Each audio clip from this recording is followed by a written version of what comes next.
Waltrip on the low side of the 33-degree banking, runs right alongside Dale Earnhardt, and Jimmy Spencer goes right to the back bumper of Darrell Waltrip as they drop down the backstretch. Tremendous side-by-side racing in a crash. Mark Martin's car lifts off the ground but does not go over, but this crash is going to involve several cars.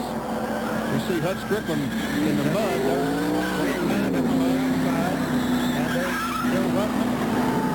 It was bound to happen. Lake's speed is damaged badly, so is Rusty Wallace. The Sunoco car of Terry Labonte on the right side of your screen is damaged. The race for the caution flag comes down. Three-fourths of the field wiped out. Darrell Waltrip and Dale Earnhardt, and Earnhardt had the advantage by about a bumper. Look at this. Looks like a parking lot. Looks like a junkyard back in the backstretch. Jimmy Means. There is Wally Dallenbach Jr. and Mark Martin's Fords that have been heavily damaged in this crash. And Mark Martin's car got way up off the ground. We saw those strips coming off the roof of the wind. That was the outside windshield strips that hold the windshield in, or supposed to. It left in Mark Martin's car. You just felt like that something was going to happen, and here's how it started. Mark Martin was down on the inside. Ernie Irvin got between he and Kyle Petty, and they touched, and around they go. Look at Mark Martin's car go up in the air. Comes back down on all four wheels, and meanwhile behind them, those fellows have no place to go. Ernie Irvin is now spun up in the outside wall. Kyle Petty is spun, the first three cars. And another angle now in this crash that has taken out several cars. Watch Ernie Irvin. Yeah. And Ernie Irvin got into Kyle Petty. That was the first thing that happened. And watch, we see the windshield fly to these automobiles as they turn backwards. And then several cars become involved, sliding into that wet grass and into the mud puddles. There's Hut Strickland throwing up a big spray as his Buick moved through. Rick Mass slides through the wet grass. Bill Elliott might have drove through there. There was Terry Labonte, Rusty Wallace looking at their cars, trying to figure out how much damage there is. There's Davey Allison in the pit. He has extensive damage to the front end of that Haviland Ford. And the pit crew going to work for it. Mark Martin's car is on the hook, or just about to be. He was one of those that... there is Wally Dallenbach Jr., who is out of his car. We may go to red here because the backstretch is essentially blocked. You can see there at the end of the backstretch, there are cars all over the place, not only in the grass, but also on the racetrack itself. There's Dale Jarrett's car up against the wall at the end of the backstretch. Dale had almost got through, and a couple cars that were spinning in front of him came down and hit him and knocked him into the outside wall. There's only 21 cars of the 38 made it back to the start-finish line, so there's probably at least 17 cars. There's Chad Little. Chad Little is out of his car. That's Kyle Petty's number 42. I don't think we see his out of the car yet. Yeah. Kyle's hand come up out of the car. Meanwhile, I guess they are going to red flag the race. Well, I don't know. The yellow is still out, but they are leading him down pit road instead of on the racetrack. Here it is once again. Contact between Ernie Irvin and Kyle Petty triggering this multi-car crash. Look at Mark Martin's car go way up on the air, but it came down on all fours. But behind him, everybody gets on the brakes, slides, spins into each other down to the infield grass, creating a chaos on the backstretch. Rick Mass must have been running 100 miles an hour. Benny, you mentioned that the several cars had windshields pop out of them, and that's something that we have talked about in the past, how these windshields pop out of cars. We have a further examination in this week's Track Fact, and for more on that, let's go to Dr. Bunch. The Alka-Seltzer Pontiac trying to get out. By the way, the red flag has come out. The field has been stopped here on pit road as the drivers gather together to try to talk about what happened that has knocked everybody out of this race. There are only about, 15, 18 cars that made it through. A replay from the in-car of Hut Strickland.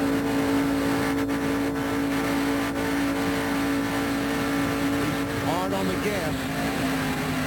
All of a sudden, something hit the windshield. See, the windshield stays in the car. That's the scrap we were talking about. And we saw all the water that went through. It wanted to pop out, but it didn't because of those straps. Now here's the other in-car carried by Lake Speed, Phillips 66 in-car camera. There we see the contact. Just a little bit of the pops out, but those braces are holding that windshield, a major part of the windshield in. And the view from Dale Jarrett's car.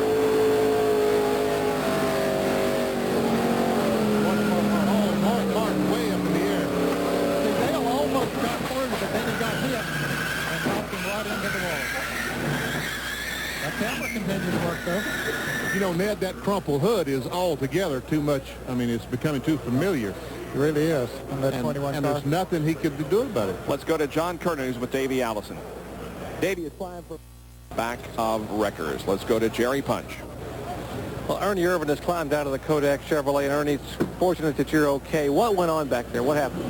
Well, everybody started getting 2 and 3 wide, and when you get 3 wide, then they come off the corner, and whoever's kind of stuck in the middle, which was me, they get up and they pinch you off. And what happened was I was in between the 6 and in between the 42, and they both started to come together to go together down the back straightaway. And I was there, and they both got me. One got me in the left front, one got me in the right front. Turned both them sideways, and just all spinning.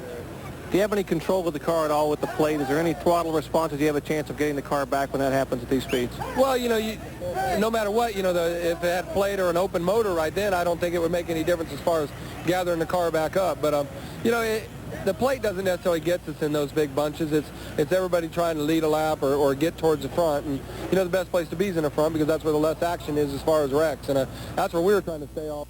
Martin, with John Kernan. Mark has just come from the infield care center, and Mark looks okay, but it was a wild ride out there, I'm sure. Yeah, it was. I closed my eyes. I really don't like getting upside down, and I was fixing to. And I'm just glad we didn't. The thing came back down on its wheels, but it was awful far up in the air. Felt like it anyway. One of them deals. When something like that happens, does it seem like it happens in slow motion? Because I've heard some of you guys say that. I don't have any great descriptions right now for it. You know, we're going to try to get the Folgers Thunderbird back in and you know, collect some points. I don't know. It felt awful bad, but the car doesn't look as bad as it felt, so I don't know. It's a disappointment. That accident shouldn't have happened, but it did. Did you see what caused it? I felt it. I felt what caused it. I didn't see it. It kind of reminds me of talking about Mark getting up in the air and getting around. Davey Allison rolled his car at Daytona a few years ago, and they were able to continue, so they will go to work on the Folgers Ford. Now let's go back across the garage area. Running so slow with the new roll, and I'm just staying behind each other, and I drove right past my pits, and it was all my fault. But I got back up to the front, but there's nothing I can really do with all that spinning and flying they're doing in front of me there. Well, Rusty, go back over with the car. Let's take a look at it again.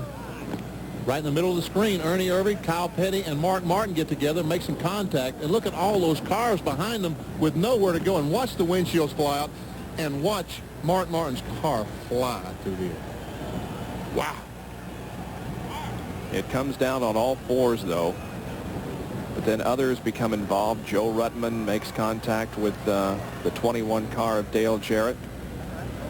There's Rick Mast. I don't know whether his car hit anything at all, but it sure went skating through that slick grass. It probably hit something later on because it's not going to stop till it hits something in that mud. Because it seems like it picks up speed once you hit that wet grass. Hey, I'm telling you, I spun at the start-finish line here at Talladega one time in the mud. There's the one car of Rick. It's not damaged very badly. It's got a lot of in slow motion. He's coming off the second turn down the backstretch. He bumps Lake speed, turns Lake around. Now, all of a sudden, there are the cars. And watch Mark Martin's car go up. Does he go? No, I don't guess he goes under the car, but we see the huge piece hit the windshield. And we see the windshield want to come out, but as we just told you, there's some straps that NASCAR mandated to hold him in. And then Hutt finally makes contact with that inside dirt bank that brought the car to a stop. Now here's Dale Jarrett's in-car camera in slow motion. We see all that piece hit the windshield in Hutt Strickland's car. One reason that it didn't go through, there's a piece of Lexan or bulletproof glass. There's Rick Mast, the one car, following Davey Allison. You know, the one car stayed on the outside. Dale decided to cut left, and he found himself a hole, and he got through it, almost got through it, and then got hit right there, and that turned him right into the wall. Boy, he had clear sailing ahead of him, wasn't a car in front of him until he got bumped and then turned into the wall. Now here's the Phillips 66 in-car camera, Lake speed. What we're trying to tell you, folks, is we will not have any more in-car camera shots today. All three of them got wiped out in this wreck. See, he had got bumped from behind, isn't that right? Mm-hmm. And from Hut Strickland, and that turned him right into a lot of other things in front of him. So again, 17 cars involved in this crash at the end of the backstretch. Here's Up on the back. we haven't seen yet, and watch Mark Martin's car get up in the air and Ernie go right under it. Right. And It's like the Wallace out. 90 car. Oh, he's on the Yeah, outside yeah, of yeah. it. On the other side. And that's what we talked about earlier when they were running so close together, is the fear that you have is somebody nudging somebody. And Ricky Rudd. So the fans continue to be patient here at Talladega. He's ready to go racing, and so are we, but we're not quite ready to go back yet. We've had rain delays, and now we've had a delay because of a 17-car pileup here at Talladega. Following along behind Lake Speed.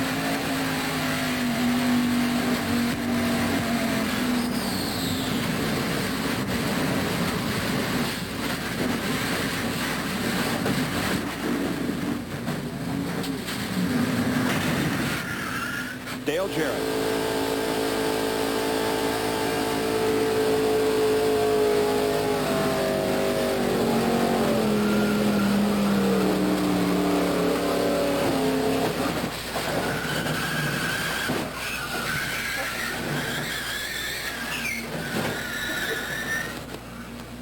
And finally, Lake Speed.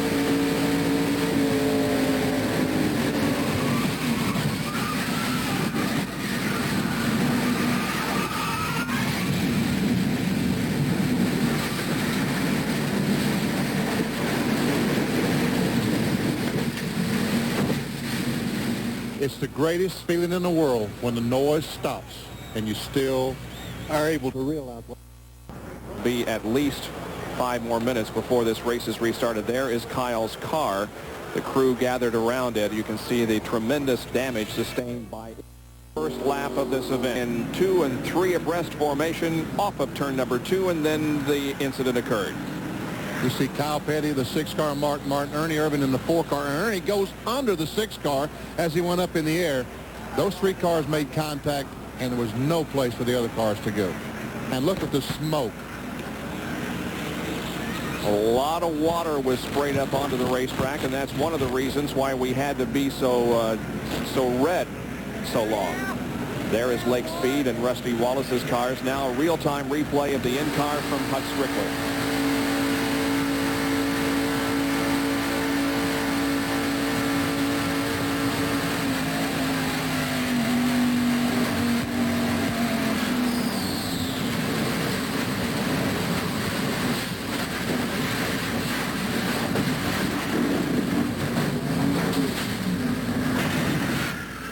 Same thing from Dale Jarrett's car.